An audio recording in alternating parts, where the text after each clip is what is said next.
সুপ্রভাত, good morning. দূরে কোথাও গান হচ্ছে, প্লিজ কপিরাইট দেবেন না। তো বৃষ্টির সাথই সকালে আপনাদের স্বাগত শ্রাবণীর নতুন এক ব্লগে। তো মেঘলা আকাশ, কাল রাত্রে প্রচুর বৃষ্টি হয়েছে, চারিদিকে বৃষ্টিতে স্নান করে গেছে গাছপালা, সবুজে সবুজ গাছপালাগুলো। শীতকাল যতই শীতকালে তো বেশি টান পড়ে, ওরা জল বেশি চায়। তো এখনও মাথা থেকে বৃষ্টির জল টুপটুপ করে পড়ছে, তারে কি সুন্দর জল জমে আছে। সেই ছোটোবেলায় যেমন আমরা এরম করে যে হাত দিতাম, এরম করতাম, তো কি সুন্দর সেই সব। আর আমার গোলাপ ফুলগুলো যতবারই সুন্দরভাবে ফুটছে ততবারই বৃষ্টি হয়ে তো একেবারে মাথা নিচু করে ফুল ফেলছে। তো একটু ওয়েদারে ঠান্ডাটা একটু কম, যেহেতু মেঘলা হয়ে আছে। তো যাই হোক, সকালবেলায় আপনাদের সঙ্গে ওয়েদারের সঙ্গে আজকে তো বুধবার, তো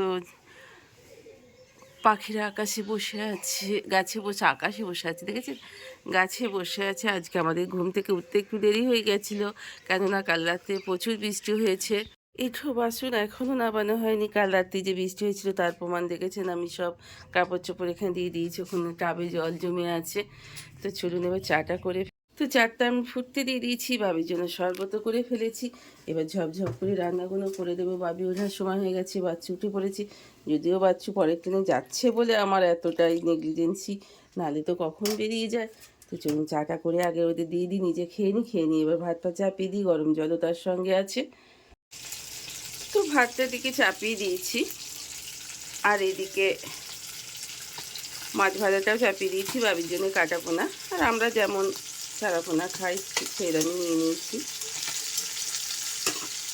কি জানি তেলটা গরম হয়নি বোধহয়, আমি মাছটা উঠছে না তাড়াহুড়ো করে, মানে কী যে হয়। আর কালকে রাত্রে উঠেছিলাম 1টার সময়, বৃষ্টি শুরু হয়েছিল। তারপর শুয়ে ঘুমিয়ে গেছি, একটু দেরি হয়ে গেল, 7টা বেজে গেল। অফিস যাত্রী আছে বাড়িতে, তাতে যদি ঘুমিয়ে যায় তো লজ্জার ব্যাপার জানেন। তো চলুন, মাছের ঝালটা আমার হয়ে গেল। আপনাদের মনে আছে তো, আমার ব্লগের নাম হবে শ্রাবণী MS ব্লগ।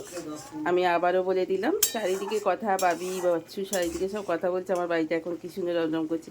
দেখেছেন, এরম একটা মাছের পিস হলে আর কি চাই বলুন তো। শুধুই মাছটা দিয়ে, একটু মাছের ঝোল দিয়ে ভাতটা খাওয়া হয়ে যায়। কিন্তু খাওয়ারও তো একটা যোগ্যতা থাকা দরকার। আমার দিদা বলতো, ঘরে আছে নানানি দিই খেতে দেয় না, নানানি দিকেই ভীষণ কথাটা বলতো। তো সেই যোগ্যতা থাকার দরকার, সব কিছুই যেমন যোগ্যতার দরকার হয়, খাওয়াটারও একটা যোগ্যতার দরকার হয়। সেই যোগ্যতাটাই আমার নেই। আমার পক্ষে খাওয়া দাওয়াটাও একটা ইম্পসিবল ব্যাপার হয়ে যাবে। বেশি কিছু খেলেই পেট জ্বালা শুরু হয়ে যাবে, স্পন্ডিলাইসিস বেড়ে যাবে, পা বেড়ে যাবে। এই নিয়ে তো চলছি আপনাদের সামনে, এইভাবেই আছি। কি সুন্দর মাছের দাগাটা দেখুন, দেখে লোভ হয় না বলুন?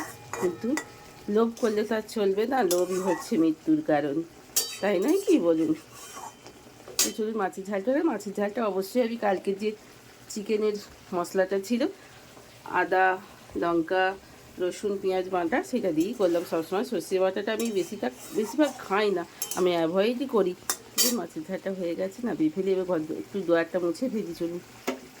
মাছের ঝালটা হয়ে গেলেই হয়ে যাবে। আজকে তরকারিপাতি কিছু ওদের হয়ে উঠবে না। কালকে সেই এঁচোড় চিংড়ি আছে, বাবিকে এবং বাচ্চুকে দিয়ে দেবো। বাবিকে দিয়ে দেবো, নিয়ে যাবে, বাচ্চু খেয়ে যাবে, আর মাছের ঝালটা করে নিলাম। এই দিয়েই বেলার দিকে আমি একটু ফেনা ফেনা ভাত আলু ভাতে দিয়ে করে নেব, তাতেই আমার হয়ে যাবে। তো আমার আর কোনো তরকারি আজকে করতে হবে না। অবশ্য মাছের ঝাল তো 1 পিস থেকেই যাবে। মাছের ঝাল, গরম গরম ফেনা ফেনা ভাত, আলু ভাত, ভাতে একটু পেঁয়াজ কুচি, একটু লঙ্কা দিয়ে মেখে কি ভালোই না লাগবে। তো অনেকদিন পর আমি আমার বাগানে চলে এসেছি। তো মোটামুটি গোলাপগুলো ভালোই আছে, কিন্তু জলে তো একটু নষ্ট হয়ে যাচ্ছে। আর বেশ কিছু, আর কি ভীষণ সুন্দর দেখুন, মাথায় জলের বিন্দু। আর আবার কি একটা পোকা এসে বসেছে, এটা একটা পোকাই। আর গাছে দেখছি বেশ, যেহেতু গরমের একটু আভা পড়ে গেছে, বেশ কয়েকটা গাছে দেখছি টগর ফুল ফুটেছে, জানেন তো। টগর ফুলগুলো তুলে নিয়ে দেখুন, বুঝতে পারছেন, দেখতে পাচ্ছেন, আবার ঝরে পড়েও যাচ্ছে। ওই দেখুন, ওই ফাঁকে ফাঁকে দেখা যাচ্ছে। তো তো তুলে নিই আগে, তুলে নিয়ে তারপরে পুজোটা করে নিই।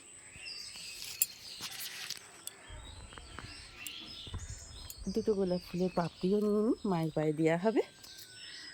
কয়েকটা বাড়ির ফুল পেয়ে গেলাম। বাড়ির ফুল ফল যে কোনো জিনিসেরই, বাড়ির জিনিসের একটা মাহাত্ম্যই আলাদা। যতই কেনা জিনিস তো সীমিত হয় বলুন, বাড়ির ফুল একটা আলাদা ব্যাপার। তো চলুন পুজো করে নিই, মায়ের পায়ে ফুলটা দিয়ে দিই।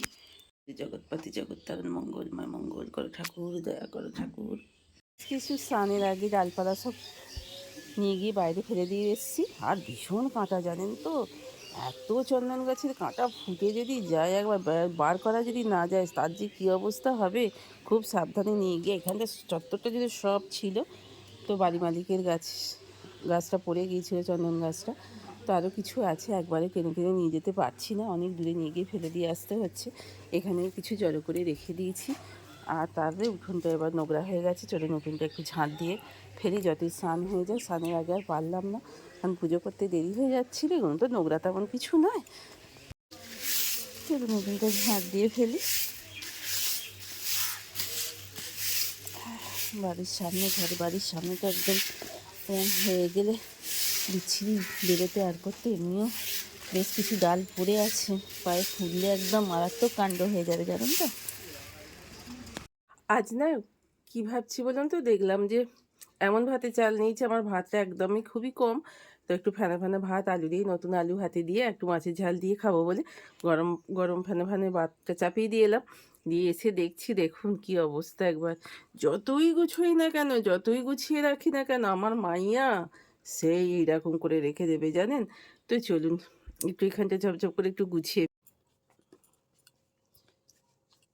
বাচ্চু কালকে একটা নিভিয়া মিল্ক, বডি মিল্ক নিয়ে এসছে, আর একটা মাঝে সাঝে বাবি মাথায় দেয় ইমামি 7 অয়েল, তো এদিকে নিয়ে এসছে। তো চলুন এবার গুছিয়ে ফেলি একটু।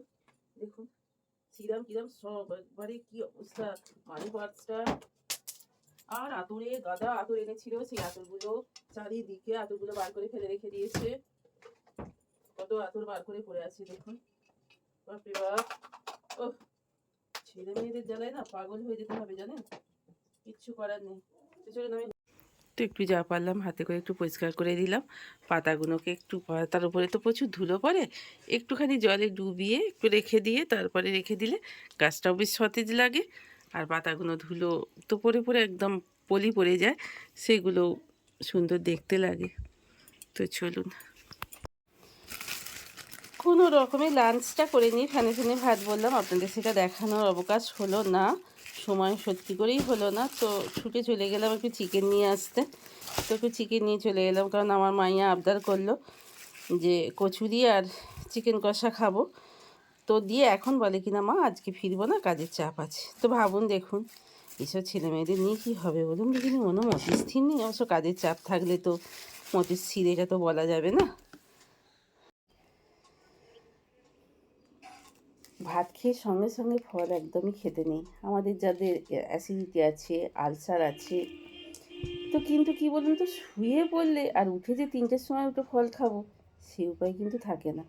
একবার সারাদিন পরিশ্রমের পর যদি গিয়ে লেপের ভেতরে ঢুকে পড়ি, মুখটা বার করে রাখা ছাড়া কোনো উপায় থাকে না। তখন মনে হয় উঠবো না, কেউ একটু বেশ আমাকে এনে দিই মুখের গোড়ায়, নাও খাও বেডডিটা। কিন্তু বাচ্চু দিত, কিন্তু ওর একটু শরীরটা খারাপ যাচ্ছে। তো যাই হোক, আপনাদের আবারও বলছি, আমার এই ব্লগটার লাইফস্টাইলটা বাদ দিয়ে আমি লিখব, আমার চ্যানেলের নাম হবে শ্রাবণী MS ব্লগ। প্লিজ আপনারা একটু ফলো করবেন। তো চলুন এবার একটু সর করে নিতে হবে, নাহলে আর শরীর দেবে না, ছেড়ে দেবে। প্রচুর ঘাড়ে টন টন করছে, যা ওয়েদার যাচ্ছে, ঠান্ডা গরম। গুড ইভিনিং, চলে এসেছি রান্নাঘরে। তো ভাতটা একটু গরম গরম করবো জানেন তো। আর আজকে মেনু হচ্ছে ডিনারে একটু পেঁয়াজ কলি, বেগুন, আলু আর 4-6টা মতো চিংড়ি মাছ। কালকে পটল বলছি দেখেছেন, এঁচোর চিংড়ি থেকে তুলে রেখেছিলাম। গরিবের সংসারে এটাই ভালো জানেন তো, কমটাও খেতে হয়, বেশিটাও খেতে হয়। একটু সেই বলে না, আগে মা ঠাকুমারা বলতো না, ওই গদিয়ে খাওয়া। তো একটু গদিয়ে খাওয়া মানে ওরা গন্ধ করে খাওয়া আর কি, মাছ গন্ধ আর কি বলতো না, একটু মাছের গন্ধ হলেই ভাত, এক থালা ভাত উঠে যাবে। তো চলুন মাছ দিয়ে তরকারিটা করে নিই, তারপর ভাতটা গরম গরম চাপাবো। বাবি আজকে আসছে না, আর বাচ্চু সময় মতো চলে আসবে। সেই সঙ্গে আজকের ভিডিওটা এখানেই শেষ করে দিচ্ছি, আর বেশি বাড়াচ্ছি না। 10 মিনিট 11 মিনিটের ভিডিওয়ে কী আর দেখাবো বলুন নিত্যদিন। তো যাই হোক, ভালো থাকবেন, সুস্থ থাকবেন, পরিবার নিয়ে সুন্দরভাবে জীবনযাপন করুন। আর সব সময় ভালো থাকুন, হাসি খুশি থাকুন, আনন্দের সঙ্গে থাকুন, এই বলে আজকে শেষ করলাম। কাল আবার আসছে একটা নতুন ব্লগ, এবং আমার ব্লগের নাম আপনারা যারা জানেন না তাদের বলে দিচ্ছি, শ্রাবণী MS ব্লগ। তো আজকের মতো এখানেই শেষ করলাম। Good night.